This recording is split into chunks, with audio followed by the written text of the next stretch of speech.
Hello hi welcome back to my channel. ನಾನಿವತ್ತು Punjabi special ದಾಲ್ ಮಖನಿ ರೆಸಿಪಿನ share ಮಾಡ್ತಾ ಇದ್ದೀನಿ. ರೆಸ್ಟೋರೆಂಟ್ನಲ್ಲಿ ಸಿಗುವಷ್ಟೇ ರುಚಿಯಾಗಿ ನಾವು ಮನೆಯಲ್ಲಿನೇ ಈ ರೆಸಿಪಿನ ಮಾಡ್ಕೋಬೋದು. ಈ ದಾಲ್ನ ನೀವು ಚಪಾತಿ, ಪೂರಿ, ಜೀರಾ ರೈಸ್ಗಂತೂ ಬೆಸ್ಟ್ ಕಾಂಬಿನೇಷನ್ ಅಂತಲೇ ಹೇಳ್ಬೋದು. ಬನ್ನಿ ವಿಡಿಯೋನ ಸ್ಟಾರ್ಟ್ ಮಾಡೋಣ. ಅದಕ್ಕೂ ಮುಂಚೆ ಯಾರಾದರೂ ನನ್ನ ಚಾನಲ್ನ ಸಬ್ಸ್ಕ್ರೈಬ್ ಮಾಡದೆ ನೋಡ್ತಾ ಇದ್ದರೆ ದಯವಿಟ್ಟು ಸಬ್ಸ್ಕ್ರೈಬ್ ಮಾಡಿಕೊಂಡು ವಿಡಿಯೋನ ನೋಡಿ ಅಂತ ಹೇಳ್ತಾ ಬನ್ನಿ ವಿಡಿಯೋನ ಸ್ಟಾರ್ಟ್ ಮಾಡೋಣ.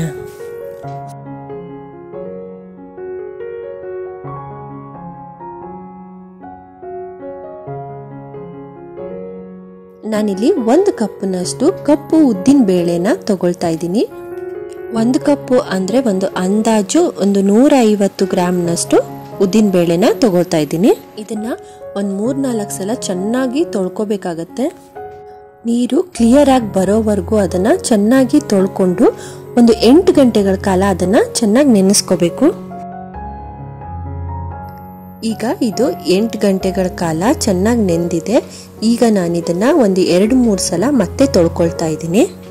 ನೀರು ಕ್ಲಿಯರ್ ಆಗೋವರೆಗೂ ಅದನ್ನ ಸ್ವಲ್ಪ ತೊಳ್ಕೊಳ್ತಾ ಇದ್ದೀನಿ, ಇಲ್ಲಾಂದ್ರೆ ದಾಲ್ ಕಲರು ಬ್ಲ್ಯಾಕ್ ಆಗ್ಬಿಡತ್ತೆ. ಈಗ ಒಂದು ಕುಕ್ಕರ್ಗೆ ನೆನೆಸಿಟ್ಟಿರುವಂತಹ ಉದ್ದಿನ ಬೇಳೆನ ಹಾಕೋತಾ ಇದ್ದೀನಿ.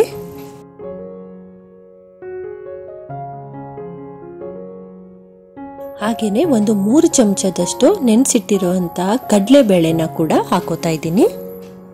ಹಾಗೇನೆ ಅರ್ಧ ಕಪ್ನಷ್ಟು ನೆನೆಸಿಟ್ಟಿರುವಂತಹ ರಾಜ್ಮಾ ಸೀಡ್ಸ್ನ ಕೂಡ ಹಾಕೋತಾ ಇದ್ದೀನಿ.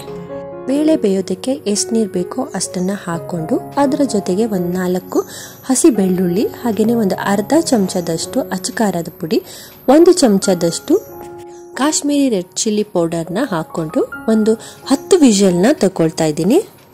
ಈ ಬೇಳೆಗಳೆಲ್ಲ ಬೇಯೋದಕ್ಕೆ ಒಂದು ಸ್ವಲ್ಪ ಟೈಮ್ ತಗೊಳುತ್ತೆ, ಹಾಗಾಗಿ ನಾನು ಒಂದು 10 ವಿಷಲ್ನ ತಗೊಳ್ತಾ ಇದ್ದೀನಿ. ಈಗ ಇದು ಚೆನ್ನಾಗಿ ಬೆಂದಿದೆ. ಇದನ್ನ ಈಗ ಆಲೂಗಡ್ಡೆ ಸ್ಮ್ಯಾಶರ್ನ ತಗೊಂಡು ಸ್ವಲ್ಪ ಸ್ಮ್ಯಾಶ್ ಮಾಡ್ಕೊಳ್ತಾ ಇದ್ದೀನಿ. ಬೇಳೆಗಳನ್ನ ತುಂಬ ಸ್ಮ್ಯಾಶ್ ಮಾಡಬಾರ್ದು, ಒಂದು ಸ್ವಲ್ಪ ಮಾಡಿಕೊಂಡ್ರೆ ಸಾಕು.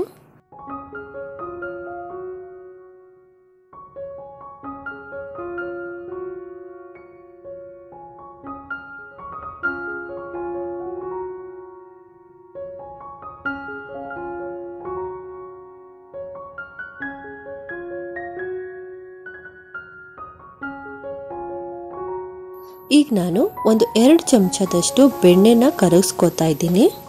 ಹಾಗೇನೆ ಇದ್ರ ಜೊತೆ ಒಂದು 2 ಚಮಚದಷ್ಟು ಎಣ್ಣೆನ ಕೂಡ ಹಾಕೊಳ್ತಾ ಇದ್ದೀನಿ.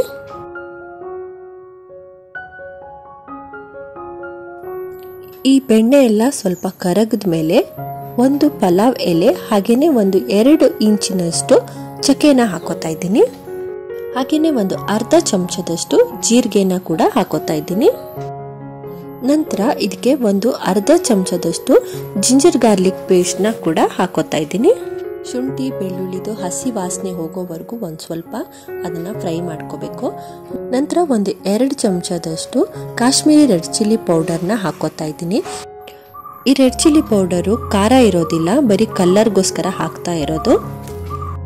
ನಂತರ ಇದನ್ನೆಲ್ಲ ಚೆನ್ನಾಗಿ ಮಿಕ್ಸ್ ಮಾಡಿಕೊಂಡು ಒಂದು 2 ನಿಮಿಷ ಅದನ್ನ ಕುದಿಸ್ಕೊಬೇಕು.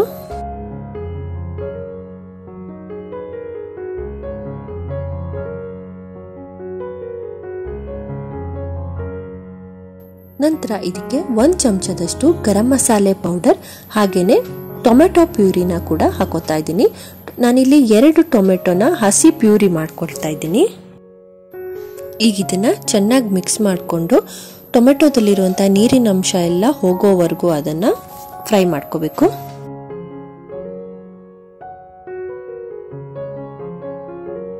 ಒಂದು 2 ನಿಮಿಷ ಲಿಡ್ನ ಕ್ಲೋಸ್ ಮಾಡಿಬಿಟ್ಟು ಮಸಾಲೆ ತಿಕ್ಕಾಗೋವರೆಗೂ ಅದನ್ನ ಬೇಯಿಸ್ಕೋಬೇಕು.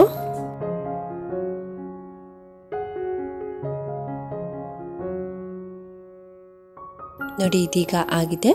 ಇದರಲ್ಲಿರುವಂತಹ ನೀರಿನ ಅಂಶ ಎಲ್ಲ ಹೋಗ್ಬಿಟ್ಟು ಮಸಾಲೆ ಸ್ವಲ್ಪ ಗಟ್ಟಿಯಾಗಿ ಬಂದಿದೆ. ಇಲ್ಲಿವರೆಗೂ ನೀವು ಅದನ್ನ ಮಾಡ್ಕೋಬೇಕು. ನಂತರ ಬೇಯಿಸಿ ಇಟ್ಕೊಂಡಿಟ್ಟಿರುವಂತಹ ದಾಲ್ಗಳನ್ನೆಲ್ಲ ಇದಕ್ಕೆ ಮಿಕ್ಸ್ ಮಾಡ್ಕೋಬೇಕು. ಇದಕ್ಕೆ ಒಂದು ಸ್ವಲ್ಪ ನೀರನ್ನ ಹಾಕ್ಕೊಂಡು ಕನ್ಸಿಸ್ಟೆನ್ಸಿನ ಅಡ್ಜಸ್ಟ್ ಮಾಡ್ಕೊಳ್ಳಿ.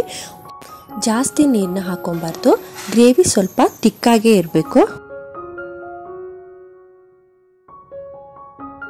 ಇದನ್ನೆಲ್ಲ ಚೆನ್ನಾಗಿ ಮಿಕ್ಸ್ ಮಾಡಿಕೊಂಡು ನಂತರ ಪಲಾವ್ ಎಲೆನ ತೆಗಿತಾ ಇದ್ದೀನಿ.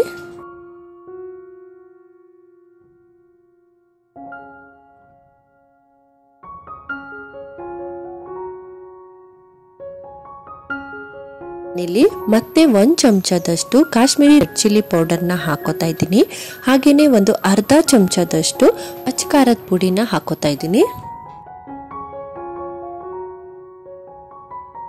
ಇದನ್ನೆಲ್ಲ ಚೆನ್ನಾಗಿ ಮಿಕ್ಸ್ ಮಾಡ್ಕೊಂಡಾದ್ಮೇಲೆ ಸ್ವಲ್ಪ ಕಸೂರಿ ಮೇಥಿನ ಆ್ಯಡ್ ಮಾಡ್ಕೋತಾ ಇದ್ದೀನಿ.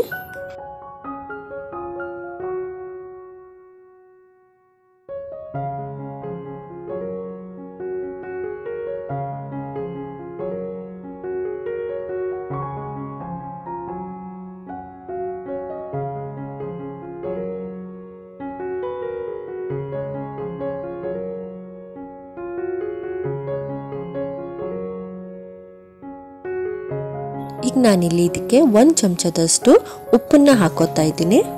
ಇದನ್ನ ಚೆನ್ನಾಗಿ ಮಿಕ್ಸ್ ಮಾಡ್ಕೊಂಡಾದ್ಮೇಲೆ ಒಂದು 2 ರಿಂದ 3 ನಿಮಿಷ ಅದು ಕುದಿಯೋದಕ್ಕೆ ಬಿಡಬೇಕು.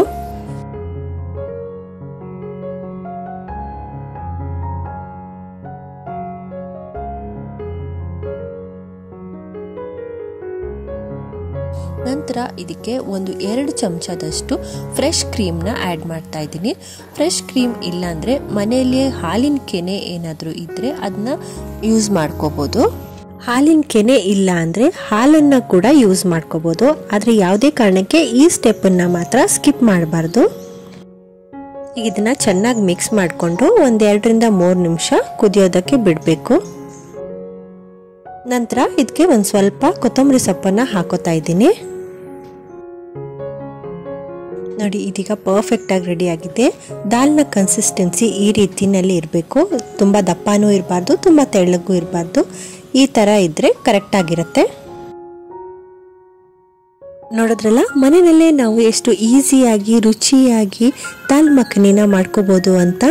ನೀವು ಮನೆಯಲ್ಲಿ ಟ್ರೈ ಮಾಡಿ ಹೇಗೆ ಬಂತು ಅಂತ ಕಮೆಂಟ್ ಮಾಡಿ ತಿಳಿಸಿ.